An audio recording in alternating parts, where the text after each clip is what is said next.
नमस्कार, मैं डॉक्टर रुचि सक्सेना भारतीय विश्वविद्यालय हिंदी विभाग से। आज हम आपको अनुसंधान की वैधता बताएंगे कि अनुसंधान में वैधता का क्या महत्व है। अनुसंधान की वैधता का संबंध शोध के निष्कर्षों से होता है। अनुसंधान की प्रक्रिया में शोध के सभी सोपानों का प्रयोग करना के पश्चात शोध के निष्कर्षों को दिया जाता है तथा शोध द्वारा जो निष्कर्ष प्राप्त होते हैं वे कितने सार्थक हैं एवं उपयोगी हैं, इसका पता उनके व्यवहारिक रूप से लगाया जाता है। तो इसी को हम अनुसंधान की वैधता कहते हैं। अनुसंधान में परीक्षण की वैधता क्या होती है? परीक्षण से तात्पर्य होता है कि जिस उद्देश्य हेतु परीक्षण का निर्माण हो वह उस उद्देश्य की पूर्ति कर रहा है कि नहीं कर रहा है। यदि परीक्षण अपने उद्देश्य की पूर्ति कर लेता है तो वह परीक्षण वैध कहलाता है। जैसे कि अगर हम देखते हैं वैधता क्या होती है, जैसे अभी बताया अनुसंधान की वैधता क्या है कि इसको हम एक उदाहरण से मानते हैं कि हमारे यहाँ जैसे घड़ी है, घड़ी एक टाइम देती है, सही टाइम हमेशा देती है, पर हम कभी उसको 10 मिनट आगे कर दिया, पीछे कर दिया, तो वो अभी किसी घड़ी में 10 बज रहे हैं तो उसका वैध टाइम तो 10 है, पर आपने उसको 10-15 कर दिया, यानी कि ये नहीं है कि घड़ी की वैधता खत्म हो गई। घड़ी तो अपना उसका काम क्या है, टाइम बताना, तो वो टाइम तो बता रही है यानी कि वो वैध है। आपने उसको आगे पीछे कर लिया, वो गलत है। तो ये होती है घड़ी की वैधता, मतलब ये वैधता होती है कि कैसे करें। मनोवैज्ञानिक परीक्षण के लिए भी ये आवश्यक है कि वे विश्वसनीय होने के साथ साथ वैध भी हो। एक परीक्षण वैध तभी कहलाएगा जब वह शुद्धता एवं प्रभावकता से परीक्षण के उन विशिष्ट एवं सामान्य उद्देश्यों का मापन करता है जिसके लिए उसकी रचना की गई है। शोध के निष्कर्षों को वैधता देखने के लिए हम पहले आपको बताएंगे परीक्षण की वैधता, उसके बाद हम आपको बताएंगे अनुसंधान की वैधता। तो सब परीक्षण की वैधता में सबसे पहले आता है हमारा पॉइंट विषय वस्तु।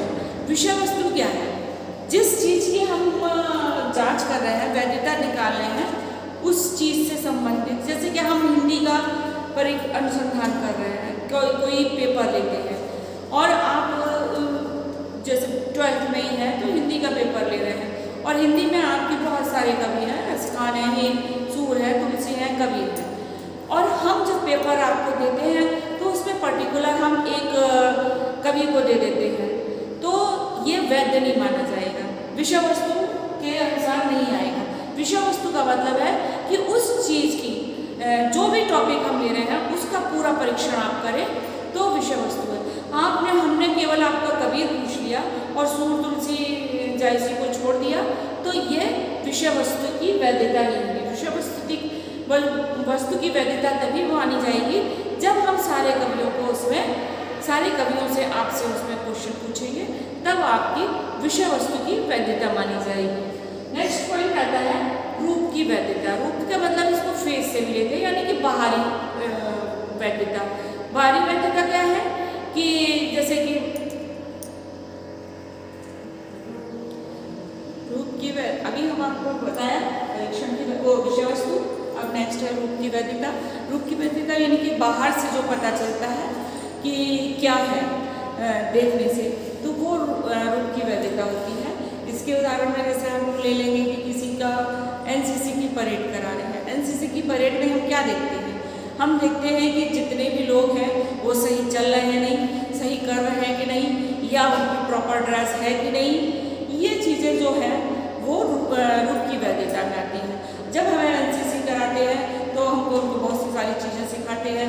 अब वो किसी कैंप में जा रहे हैं और उनको रहने का स्थान नहीं है, तो जब वो टेंट लगाते हैं रहने के लिए, तो ये सारी चीज़ें जो बाहर से दिख रही हैं कि उन्होंने एनसीसी का कोर्स किया, और जब उनको बाहर से हम देख रहे हैं तो हमें पता चलना चाहिए कि हाँ ये एनसीसी का कैडेट है। जब हम वो परेड कर रहे हैं तो उनको बाहर से एक से सेम से देख रहे हैं और बिल्कुल सही कर रहे हैं, ये होती है रूप की वैधता। यानी कि जो बाहर से दिख रहा है, जो काम किया है और वो बाहर से भी दिख रहा है और सब एक से दिख रहे हैं, यानी कि वो आता है रूप वैधता में नेक्स्ट आता है कसौटी की वैधता। कसौटी की वैधता क्या है कि जब हम कोई भी चीज़ दो चीज़ों को मतलब एक ही चीज़ को दो बार करते हैं और दोनों का परिणाम एक जैसा आए तो वो कसौटी की वैधता कहलाती है। कि अभी हम अपने उसी से एग्ज़ाम से ले लेते हैं उदाहरण कि जैसे कि अपन पढ़ते हैं और उसके बाद हाफ ईयरली एग्ज़ाम लेते हैं। हाफ ईयरली एग्ज़ाम हमारा तैयारी होती है एनुअल एग्ज़ाम की। हाफ ईयरली एग्ज़ाम में जो भी आप हमने पढ़ाया है वो आप लिख रहे हैं और हम जो जैसे हमने पढ़ाया है वैसा ही रिजल्ट आ रहा है। और उसके बाद जब फाइनल एग्ज़ाम हुआ तो फाइनल एग्ज़ाम में भी जो रिजल्ट आ रहा है यानी कि हमारी कसौटी पर आप खरे उतरे। जो हमने पढ़ाया जैसे अभी हम अनुसंधान की वैधता ही आपको पढ़ा रहे हैं और ये वैधता आपको उस पर आपके अनुसंधान में दिखती है तो यानी कि आप बिल्कुल सही तरीके से पढ़े हों और उस कसौटी पर हम खरे उतरे हैं कि जो हम चाहते थे वो आप उसका करें हैं। तो ये होती है कसौटी की वैधता। फिर आता है पूर्व अनुमान की वैधता। पूर्व अनुमान की वैधता भी ऐसा ही जब हम अभी हमने टेस्ट लिया जैसे अभी उदाहरण बताया कि हाफ ईयरली एग्ज़ाम लिए हम आपके मार्क्स आए 70-80% आए। फिर जब एनुअल एग्ज़ाम हुआ तो हमने एनुअल एग्ज़ाम में आपको और प्रोत्साहित करने के लिए हमने लगाया कि आपके 90% मार्क्स आने चाहिए क्योंकि हमें ऐसा लगा कि जो भी कमी रह गई है और आप इससे ज़्यादा कर सकते हैं तो हमने उसका अनुमान लगाया कि आपके 90% मार्क्स आने चाहिए। तो जब आपका रिजल्ट आया परिणाम आया तो आपका 90% आया। तो ये हमारा पूर्व अनुमान था कि जो हमने अनुमान लगाया उस अनुमान पर आप मतलब वो अनुमान हमारा सही निकला यानी कि जो हम परीक्षण कर रहे थे जो हम आपको पढ़ा रहे थे उसमें हम पूरे वैध थे और आपने उसको पूरी तरीके से ग्रहण किया था। तो जो एक अनुमान में जो परीक्षण होता है वो कहलाता है पूर्व अनुमान वैधता। इसका लास्ट पॉइंट आता है रचनात्मक कारक या रचनात्मक वैधता। रचनात्मक कारक जब कोई भी परीक्षण की योग्यता का जो प्रचार या बखान हम दूसरी जगह करते हैं तो वो रचनात्मक कार्य कहलाता है। कि जैसे हम लोग कहते हैं कि ए जो है पढ़ा जीके पढ़ रहा है बी भी जीके पढ़ रहा है पर ए थोड़ा सा कमज़ोर था और बी थोड़ा अच्छा था। उसके बाद जब हम किसी भी चीज़ पे हम ये अनुमान लगा सकते हैं उसकी रचनात्मकता से उसकी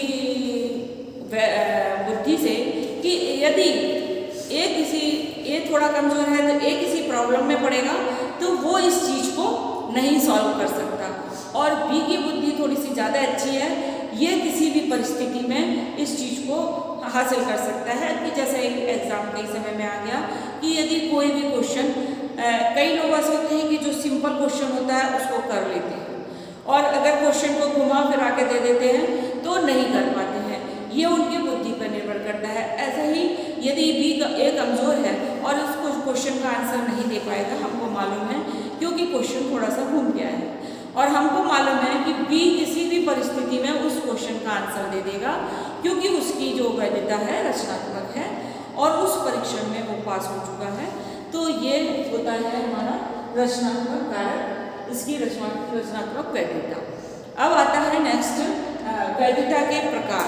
तो उसमें दो प्रकार हैं, एक आंतरिक और दूसरा बाह्य प्रकार।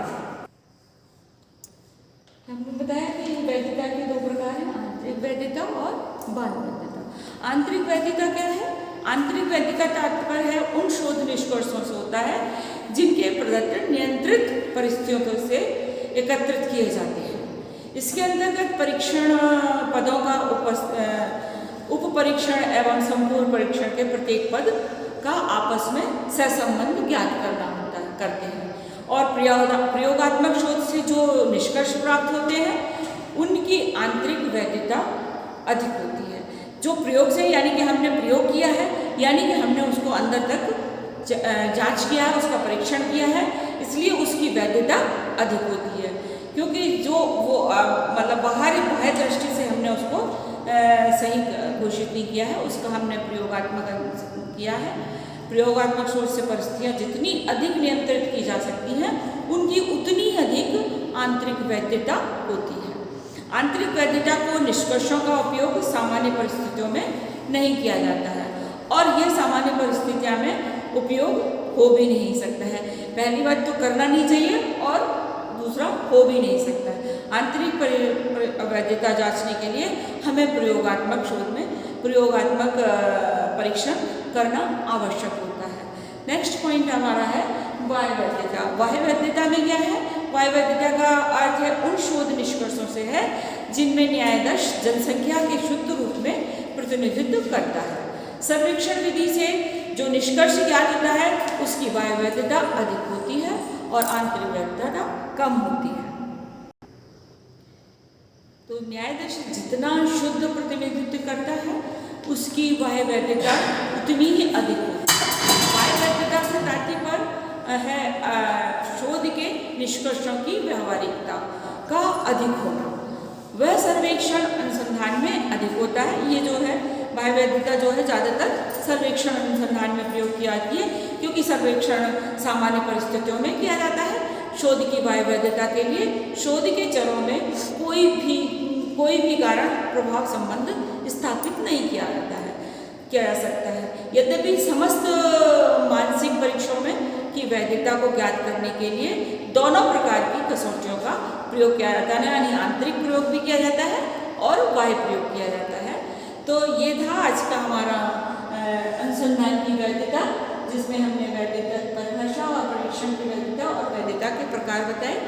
कल हम आपको नेक्स्ट टॉपिक पर बात करेंगे। Thank you.